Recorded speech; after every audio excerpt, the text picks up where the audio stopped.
You know, I spent almost 20 years of my life playing international sport. And ever since I've become the Prime Minister, I hardly have any time to watch sport, even on television. So this is going to be a great a holiday almost, a pleasure to really watch Winter Olympics in Beijing, and I'm really looking forward to that. Great.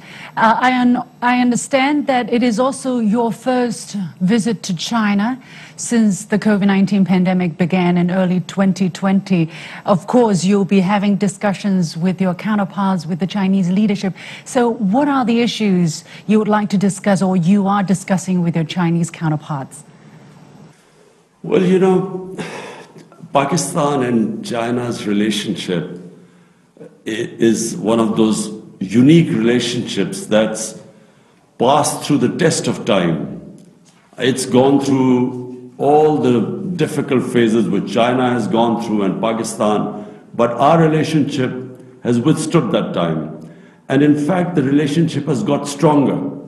And right now, the Belt and Road initiative of President Xi Jinping and the CPEC being one of the main components of this great initiative. My idea is also when I meet the leadership, Premier Li and President Xi Jinping, the idea is to take this forward now. It started off with connectivity and power generation.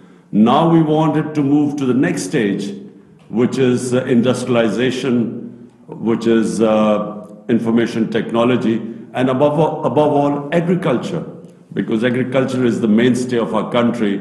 Growing population, we need food security. So it's very important that we cooperate with China for improving the productivity of our agriculture.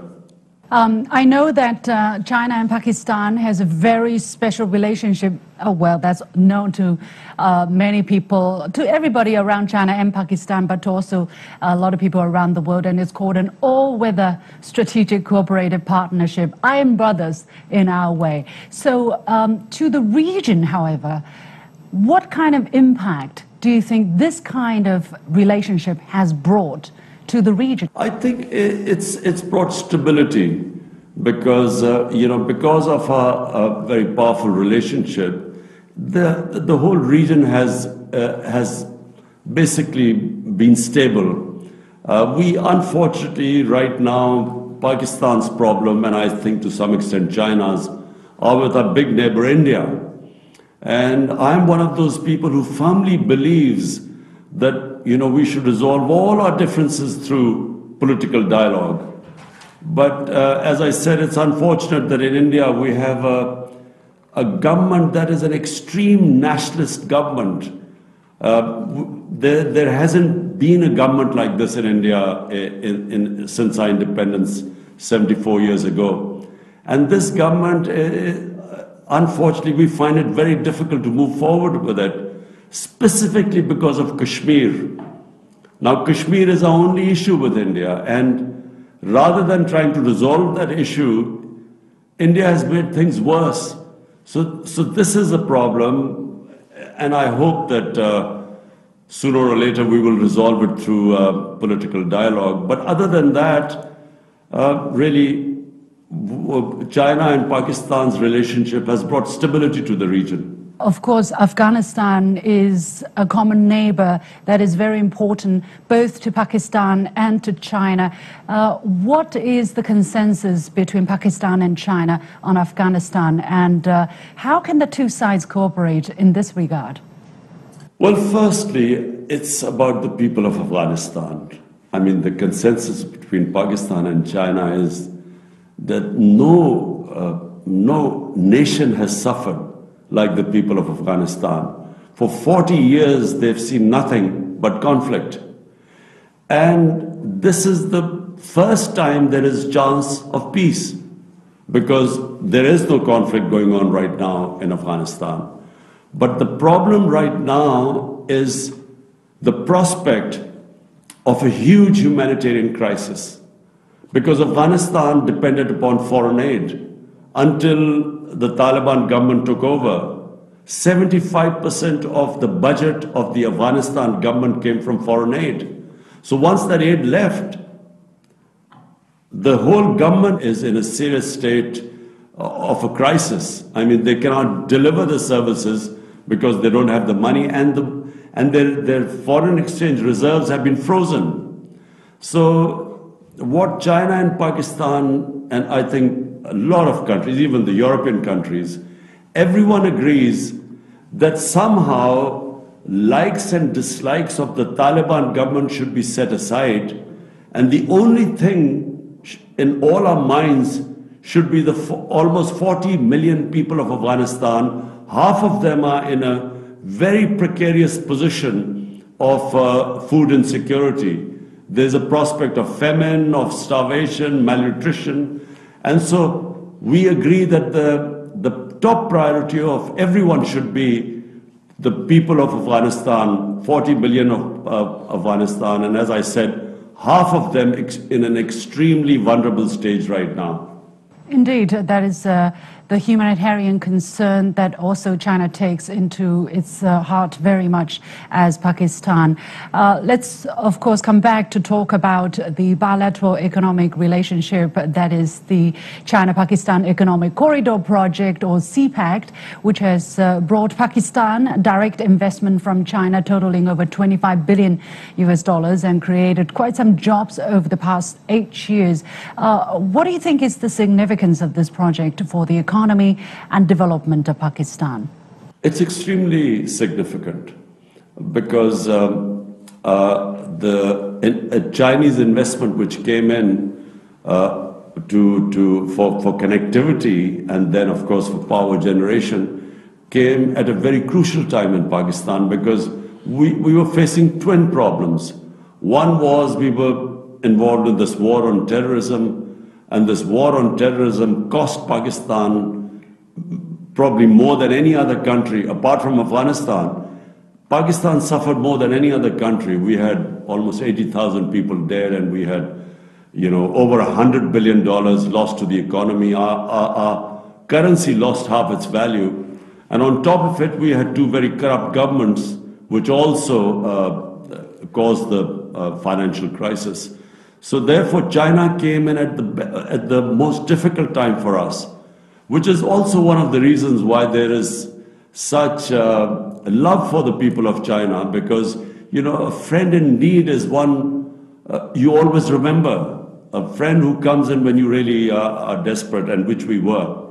Now the CPEC is going on to the second stage. And the second stage is, number one, is investment in our industrial zones, so industrialization. Number two, information technology.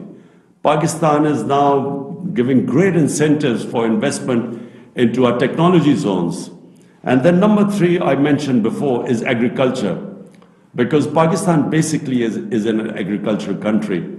And we really need help in investment in productivity in our agriculture. So we are already signing MOUs with Chinese companies which will be mutually beneficial. So the Chinese companies will also gain a lot from investment there, and Pakistan will gain from the technology transfer. So CPEC is now in this phase 2. Great news, great news. Good to hear that. I understand that the year 2021 marked the 70th anniversary of diplomatic ties between China and Pakistan. Chinese President Xi Jinping said the two countries should stand together more firmly, promote their all-weather strategic cooperative partnership, and build a closer China-Pakistan community with a shared future in the new era. So what are some areas where China-Pakistan ties can progress in the year 2022, of course, including the projects that you mentioned in CPEC? Well, Pakistan's emphasis since my government has come in is on geoeconomics. We have so far concentrated more on geostrategic importance rather than the geoeconomics. And so geoeconomics means my government's priority is to lift our people out of poverty. We have, unfortunately, almost 25% of our population below the poverty line. And the main consideration is to lift them up. And the role model we have in mind is, of course, China. No country in human history has ever lifted so many people out of poverty in such a short space of time as China. Because from what we know, they've lifted almost 700 million people out of poverty in the last 35, 40 years. And President Xi Jinping just announced the end of extreme poverty in China. So this, for me, is one of the greatest achievements in the history of mankind. It's never happened in human history before. So my government's concentration is somehow to lift our people out of poverty. And the model we look to is China's model. And this is where we hope to really learn the most from China.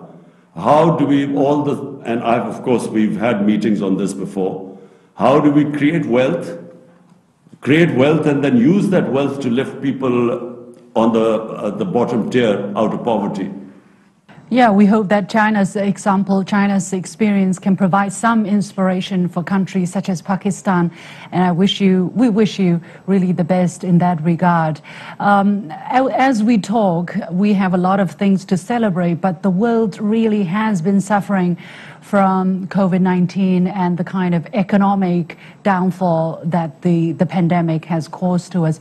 So cooperation is extremely important. How do you see the overall cooperation between China and Pakistan in terms of fighting the pandemic? And in what ways has China supported Pakistan in fighting the pandemic? And looking forward, what else do you think can be done? Well, Pakistan, I'm very proud to say, is one of those few countries which coped with the pandemic better than the vast majority of the nations that are affected by the pandemic. We are considered amongst the top 3 countries which coped with the pandemic best of all. In other words, we saved our economy, and we also saved our people from the pandemic. Now, we learned a lot from China because as the pandemic spread, we immediately had very close contacts with China and learned a lot from the experience because it started in Wuhan city first of all, and then it went to other places. So we were in close cooperation. We learned a lot. We, of course, got when the vaccines came out, we, of course, got help from China, other countries too, but China helped us at that critical time. So, fortunately, we are very pleased to say that we were one of the few countries that coped with the pandemic better than others. Definitely, we hope that the situation will continue to improve and that we all walk out of this pandemic as soon as possible. Finally, in between China and Pakistan, we are good brothers, but Pakistan also has good relationship with other countries, and Pakistan and the United States are also good friends, let's say. But some media are saying that Pakistan-US ties would face challenges due to rising tensions between China and the United States. What is your comment? My comment is that the world does not need another Cold War.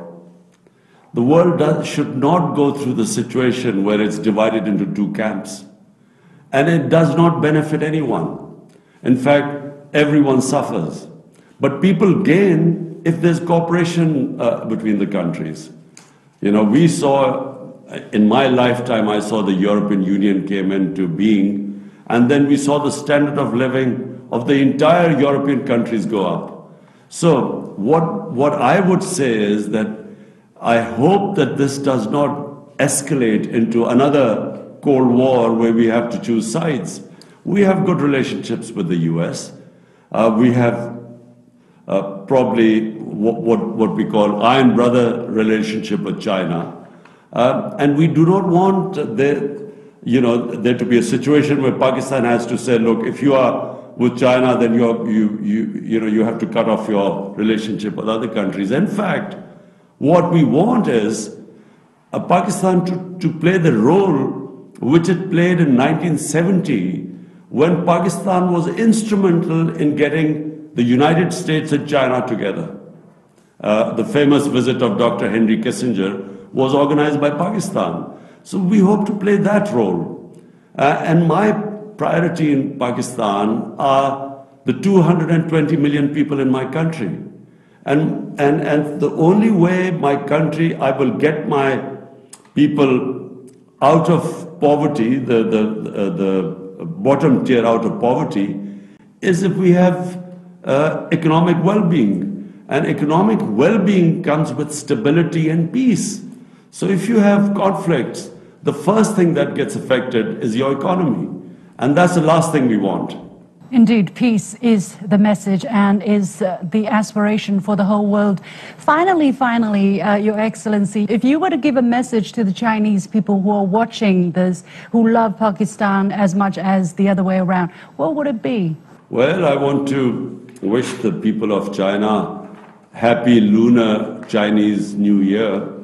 And of course, it's the year of the tiger, which is my favorite animal. So I hope, this coming year brings peace and prosperity to China and the rest of the world. The same wishes from the Chinese people to the people of Pakistan, to you personally as well. Thank you so much, Your Excellency, Prime Minister of Pakistan, Imran Khan, for accepting this interview. All the very best to you. वज़ीर-ए-आज़म इमरान खान का चीनी TV को interview आप मुलाहज़ा कर रहे थे। वज़ीर-ए-आज़म ने कहा पाकिस्तान में चीन की सरमायाकारी इंतहाई अहमियत के हामिल है। पाकिस्तान को एक तरफ दहशतगर्दी की जंग का सामना है। पाकिस्तान ने दहशतगर्दी के खिलाफ जंग में सबसे ज़्यादा नुकसान उठाया। दो बदगुमान हुकूमतें पाकिस्तान में माली बहरान का बाइस बनी। उन्होंने कहा, मैं समझता हूँ दुनिया एक और सर जंग की मुतहम्मिल नहीं हो सकती। ऐसी सूरत नहीं होनी चाहिए कि दुनिया दो हिस्सों में तकसीम हो। मुल्कों के दरमियान ताउन से ही लोगों को फ़ायदा हो सकता है। अहम तरीन खबरें अब एक क्लिक की दूरी पर। आपके पसंदीदा टॉक शोज हों या अहम मुल्की या गैर मुल्की शख्सियात की न्यूज कॉन्फ्रेंसेस, हर लम्हा बाखबर रहने के लिए सब्सक्राइब करें हमारा YouTube चैनल। मौसम की सूरत हाल हो या खेल के मैदान से खबरें, अपने मोबाइल फोन से मुल्की और बैनुल अक़वामी अहम खबरों तक रसाई के लिए डाउनलोड कीजिए मोबाइल ऐप। बावसूख ज़राए से मुसद्दिका खबरों, तज्ज़ियों और तबसरों से मुस्तफ़ीद होने के लिए विजिट कीजिए पाकिस्तान की सबसे बड़ी न्यूज वेबसाइट www.arYnews.tv। इन सब के अलावा पाकिस्तान का सबसे बड़ा फेसबुक पेज हो, सबसे बड़ा न्यूज इंस्टाग्राम अकाउंट या फिर ट्विटर, ARY न्यूज पहुंचा रहा है खबरें सबसे पहले आप तक, ताकि आप रहें हर लम्हा बाखबर।